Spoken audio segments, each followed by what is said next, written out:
Assalamualaikum, selamat datang ke Omar Didik bagi subjek reka bentuk dan teknologi tingkatan 1. Untuk hari ini kita akan masuk subtopik yang kedua dalam bab lakaran piktorial.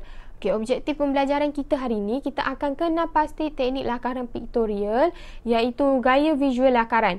Okey, awak boleh rujuk buku teks awak muka surat 88. Okey, untuk video sebelum ni kita dah belajar macam mana kita nak buat lakaran bulatan, lengkungan, elips. Lepas tu kita dah belajar macam mana nak buat lakaran silinder dan kon. Okey, untuk hari ini kita akan masuk gaya visual lakaran. Okey. Fungsi gaya visual lakaran ni apa? Okey, fungsinya kalau kita gunakan gaya visual lakaran ni, dia akan menyebabkan kita punya lakaran objek tu lagi realistik ataupun lagi menarik. Realistik ni bermaksud contohnya macam betul-betul lah. Contohnya macam betul-betul, macam objek yang sebenar. Okey, jadi itu fungsinya kalau kita gunakan gaya visual lakaran. Contohnya macam dekat dalam gambar ni. Kalau dia tak potong gunakan pisau, kita tak tahu pun mana satu telur yang sebenar, mana satu telur yang dilukis kan. Kalau dia potong ni barulah kita nampak beza mana satu telur yang betul kan. So dekat sini nampak tak hebatnya gunakan kalau kita gunakan gaya visual lakaran. Kan? So dekat sini kita boleh nampak lagi real kita punya lakaran objek. Jadi gaya visual lakaran ni kita ada dua, iaitu kita ada rendering dan juga kesan cahaya dan bayang. Okey, kita pergi kepada rendering ni. Okey, kalau rendering ni fungsinya untuk nak memaparkan permukaan rata supaya kelihatan melengkung ataupun menonjol. Okey, so ada beberapa alatan asas yang kita gunalah, iaitu kita guna pensel, kita gunakan arang, kita gunakan pastel kapur, pen dan juga marker pen, di mana alatan-alatan asas ni lah kita gunakan untuk kita nak buat rendering. Okey, ini contoh, ada dua contoh lakaran. Awak boleh rujuk buku teks awak muka surat 89.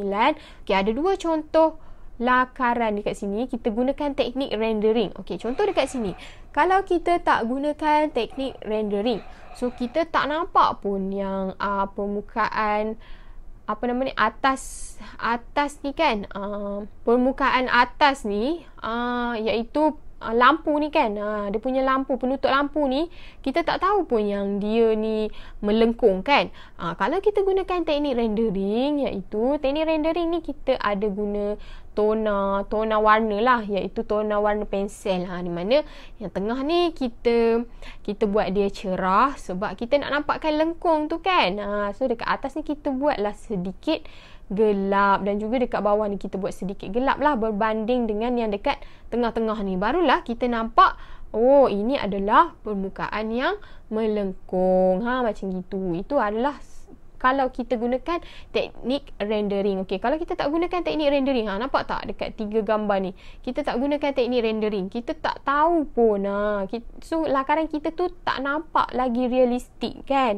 Tak nampak lagi macam betul-betul objek yang sebenar. Okey, itu adalah lakaran yang pertama. Kita tengok lakaran yang kedua ni, di mana dia gunakan teknik rendering, iaitu dia gelapkan pada bahagian hujung sini. Pada bahagian hujung sini, dia gunakan tona warna yang berbeza untuk nak nampakkan lagi bentuk beg yang sebenar. Okey, itu adalah teknik rendering.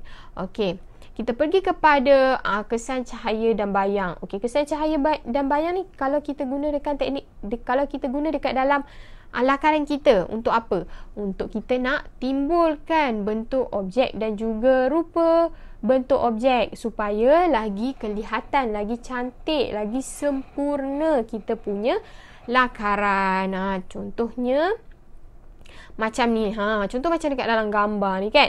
Kita ada bentuk T ni, huruf T ni, dia buat bentuk melengkung. And then dia letakkan kesan cahaya dan bayang dekat belah bawah ni. Nampak tak? Dia letakkan kesan cahaya dan bayang.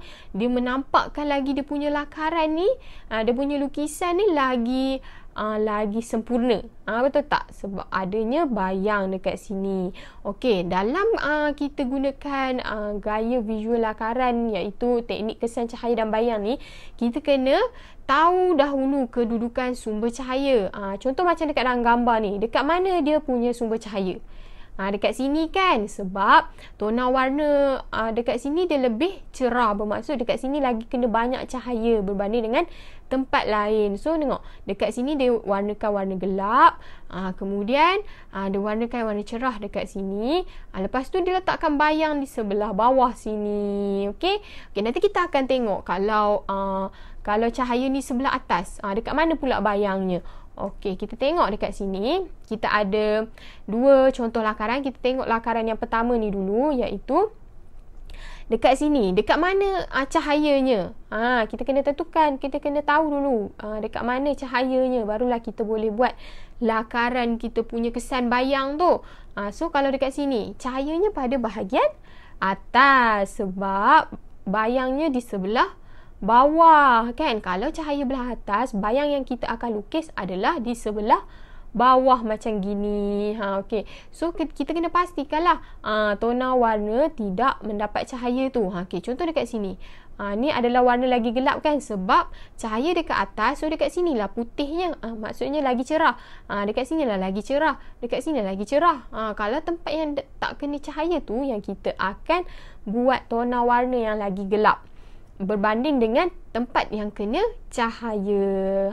Okey, itu adalah contoh lakaran yang pertama. Kalau cahaya ni di sebelah atas. Kalau cahayanya, okey, contoh macam ni, kesan bayang dia di sebelah depan. So cahayanya di sebelah mana? Di sebelah belakangnya, di sebelah belakang beg ni. Sebab itulah kesan bayangnya ada di sebelah hadapan. Okey, so kalau arah cahayanya daripada sini, kita kena pastikanlah kita punya lukisan belah sini dia lebih tona warnanya dia lebih gelap berbanding dengan belakangnya kan. Okey, so dekat situ itu adalah macam mana kita nak buat lakaran dari segi kesan cahaya dan bayang. Okey, itu sahaja pembelajaran kita untuk hari ini. Terima kasih.